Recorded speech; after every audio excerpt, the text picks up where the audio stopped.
Bueno, Jesús, venga, no vamos a dejar a la gente con las ganas de saber qué es una recesión económica, una situación que estamos viviendo últimamente, una subida de precios constantes. Y bueno, antes de empezar a hablar si nos encontramos en una situación de recesión económica o no, dime qué es una recesión económica.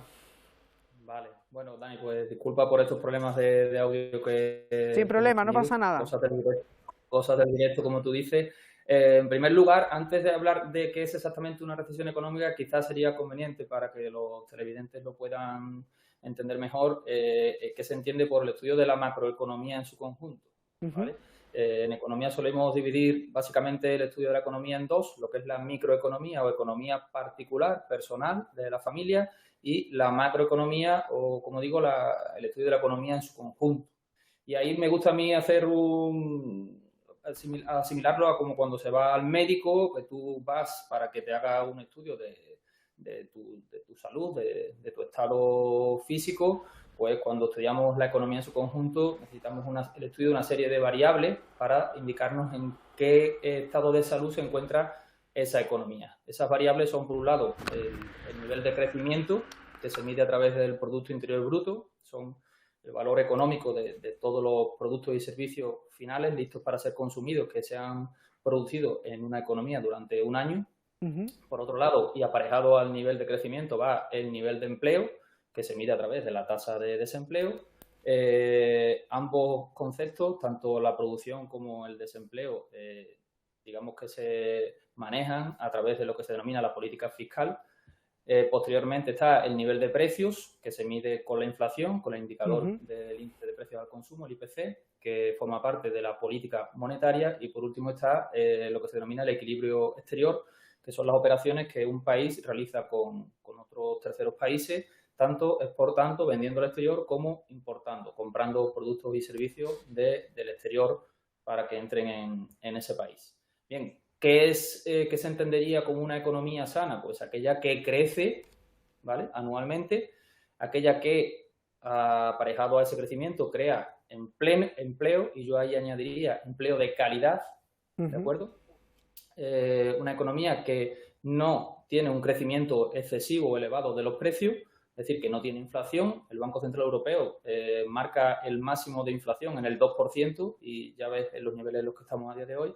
Y por último, que tenga un equilibrio exterior, es decir, que el volumen de operaciones con el exterior, tanto de exportaciones como de importaciones, pues sea más o menos similar.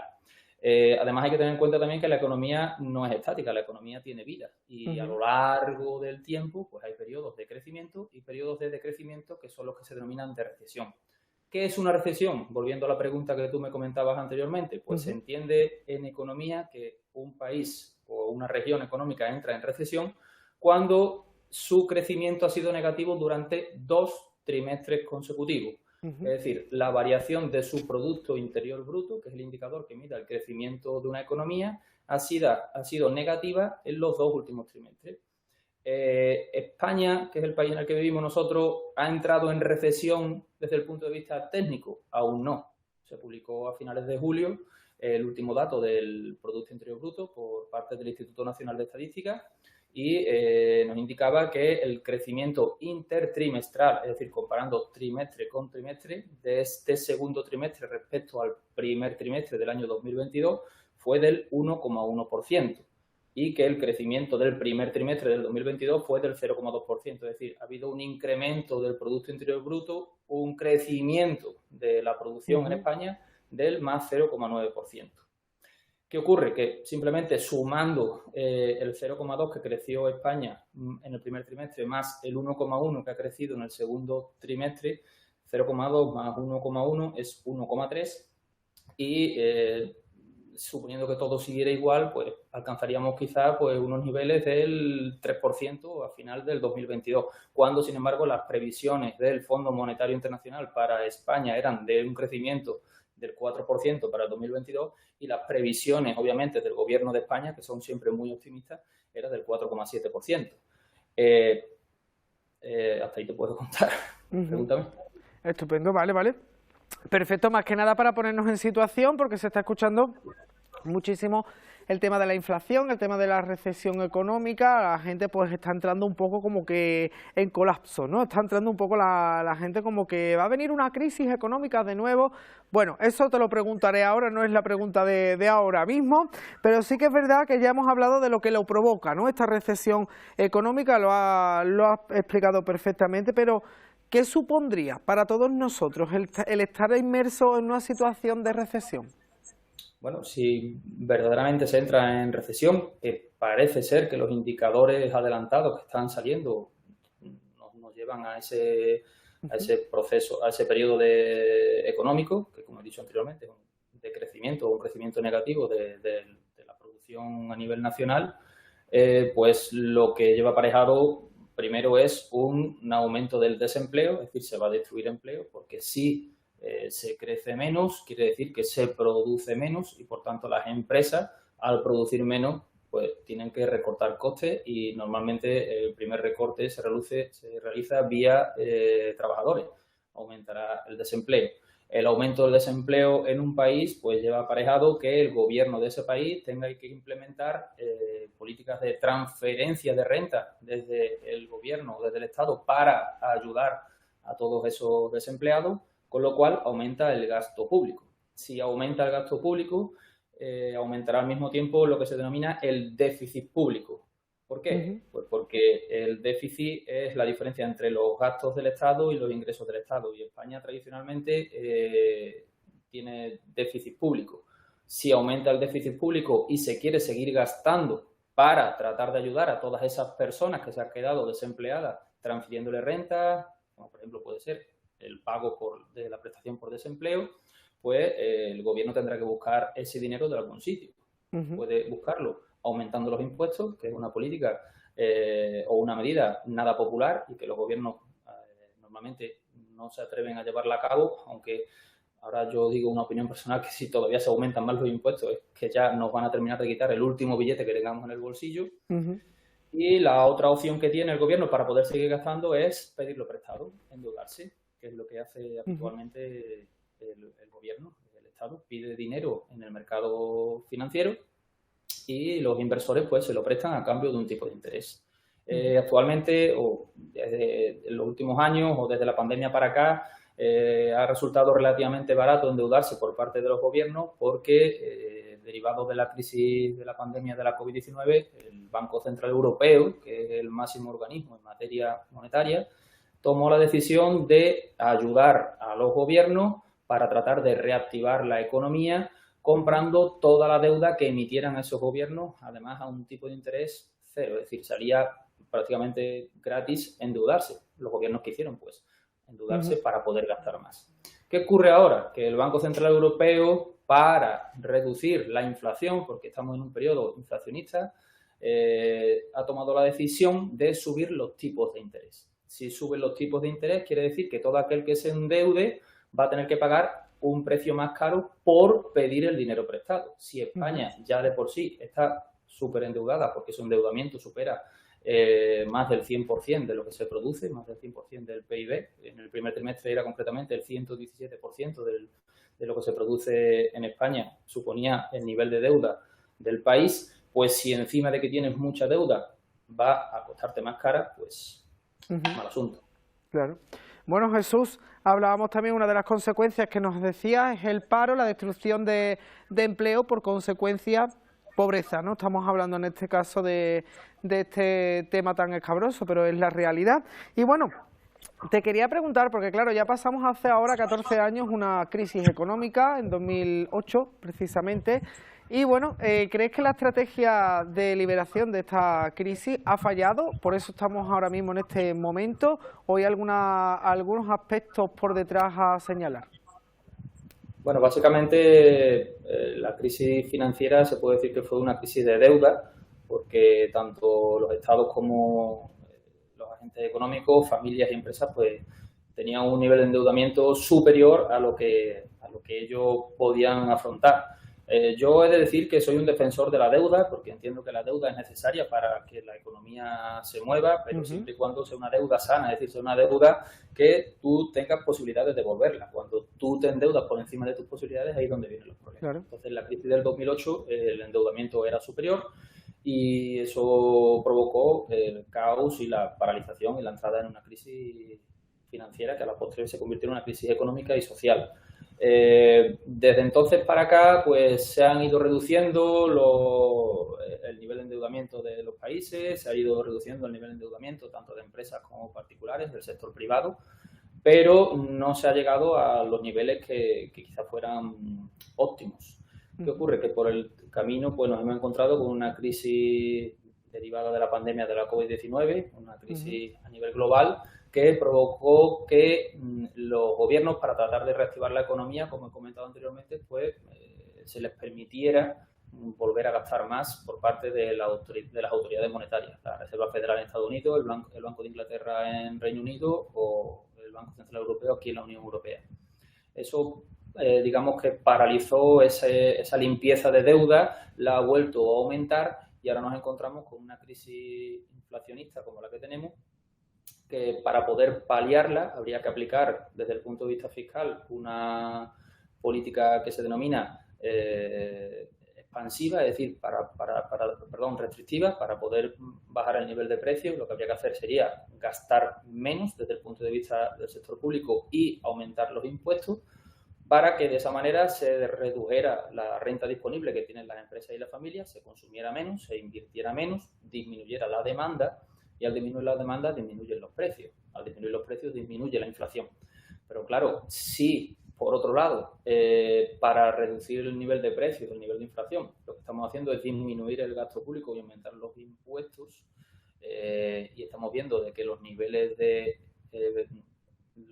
desempleo están aumentando y que el nivel de crecimiento al mismo tiempo está disminuyendo, entran ahí en colapso las medidas que habría que tomar. Es decir, por un lado, para reducir el nivel de precios hay que aplicar unas medidas que, por otro lado, para enfriar la economía, que por otro lado van a paralizar esa economía cuando estamos en un momento en el que esa parálisis de la economía pues va a generar un nivel de desempleo enorme. Entonces, la verdad es que la solución a día de hoy no es nada fácil.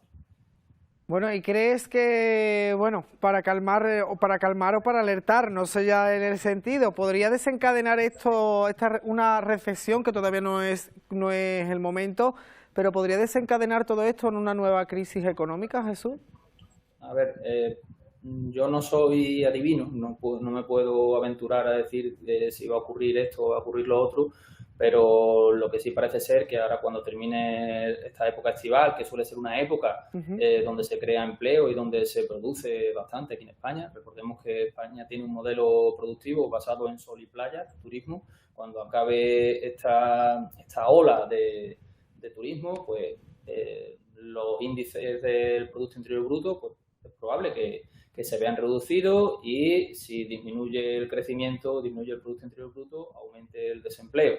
Si disminuye el crecimiento, aumenta el desempleo, durante 2 trimestres consecutivos, como decía al comienzo de la entrevista, pues entraremos en lo que se denomina un periodo de recesión desde el punto de vista económico, y eso pues paraliza la economía y crea, sí, por así decirlo, una crisis económica. Lo que no sabemos de qué calado se trata.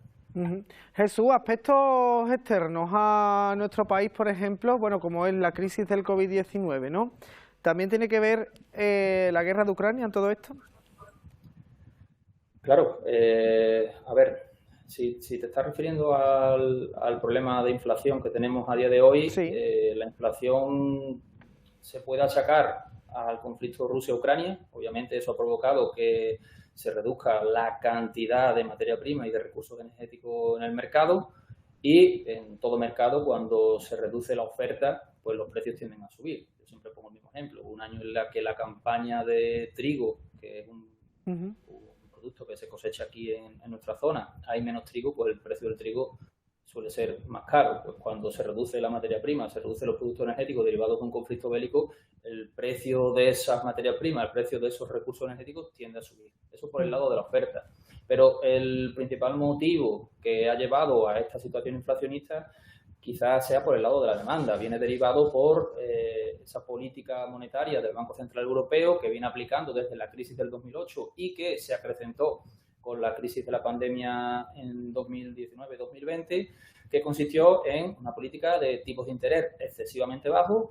Se llevó a cabo para reactivar la economía, porque veníamos de una crisis, para que se consumiera y se invirtiera más, pero es probable que se haya alargado en el tiempo más de lo debido. Y, por tanto, los precios que tenemos a día de hoy, que venimos notando desde prácticamente hace un año, cuando el conflicto todavía no había estallado, lo que han hecho es verse acrecentados con el conflicto ruso-ucrania. Es decir, no solo se puede culpar al conflicto bélico de esta subida de precios, sino pienso, o en mi opinión, el principal motivo ha sido la política monetaria expansiva de exceso de gasto y de dopar la economía de dinero barato, la principal o la primera responsable del nivel de precio que tenemos a día de hoy. Se habla, Jesús, por las calles, se rumorea, ¿no?, de que el sector inmobiliario está como ahora mismo en una burbuja que dentro de nada puede ser que explote. No sé cuál es tu opinión. Bueno, el sector inmobiliario es un sector que en España particularmente tiene mucho peso. Dentro de los sectores productivos en España, aparte del turismo, pues la construcción, como digo, tiene un gran peso. Desgraciadamente aquí en España hay poca industria, hay poca tecnología y bueno, al final el sector inmobiliario va también un poco de la mano del ciclo económico. Si hemos venido de un periodo en el que los tipos de interés han sido bajos, lo que ha facilitado la compra de crédito, y los bienes inmobiliarios, casas, parcelas, etcétera, son bienes que suelen comprar vía endeudamiento, pues el hecho de que los tipos de interés fueran bajos ha favorecido de que se compren más bienes de ese tipo, más bienes inmuebles, y el aumento de la demanda de ese tipo de bienes inmuebles provoca un aumento de los precios. Si va a haber un crash inmobiliario o no, no lo sé, pero también hay algunos indicadores que empiezan a decir que los precios empiezan a estar algo inflados o más inflados de lo que debieran. Bueno, Jesús, lo que sí es verdad que la situación que estamos viviendo ahora mismo no es tampoco tan alarmista como tú nos has estado contando, esto de la recesión económica. Podemos estar relajados, pero hay que estar alerta, pero las previsiones, según pues medios oficiales, pues parece ser que de aquí a fin de año no va a haber una recesión económica según los estudios. Bueno, los medios oficiales, que son los gubernamentales, siempre suelen ser optimistas porque no les conviene, por motivos políticos, dar señales de debilidad. La misma ministra Yolanda Díaz, no recuerdo ahora el nombre, en una entrevista en Radio Nacional de España, que precisamente no es un medio de comunicación que azote al gobierno, alardeaba hace unos días de los buenos datos del desempleo, porque efectivamente se ha reducido el desempleo, pero ya hacía referencia a que quizás están viendo indicios de que ese desempleo va a aumentar a partir del mes de octubre, noviembre, diciembre y comienzo del año siguiente. Hay un dato que es el dato de la afiliación a la Seguridad Social, que ha caído en el mes de julio, es decir, hay menos personas afiliadas a la Seguridad Social en el mes de julio respecto si lo comparamos con el mes de julio del año anterior, y sin embargo el mes de julio suele ser un mes propenso para la contratación, porque se contratan personas para el turismo. Es decir, hay indicadores que parece ser o nos llevan a esa recesión que estamos comentando, pero no sabemos qué calado tendrá esa recesión ni tampoco exactamente cuándo llegará. Bueno, lo que sí que está todo ahora mismo como en el aire, porque claro, ya sabemos que el gobierno pretende hacer las cosas y no tampoco alarmar a la población, con lo cual sí que es verdad que estamos en una situación complicada, pero no todavía fuera de la órbita, podemos decirlo así metafóricamente. Jesús, muchísimas gracias por toda esta información. Yo creo que nos has abierto un poco los ojos ante la situación que estamos viviendo en estos momentos y que esperemos que no llegue a más. Esperemos que no, pero de todas formas la gente es libre de hacer obviamente lo que quiera, pero que tiene que ser también responsable de todos sus actos. Y bueno, no hace falta que venga un gobierno a decirte de qué manera tienes que hacer estas cosas o cómo o cuándo. Simplemente yo creo que utilizando un poco el sentido común que es el menos común de todos los sentidos, es la mejor herramienta que tenemos para poder por lo menos vivir un poco más felices. Totalmente, totalmente de acuerdo. Pues Jesús, muchísimas gracias, que tengas buen día. Hasta luego. Gracias a ti, Dani, un saludo. Hasta luego, un saludo.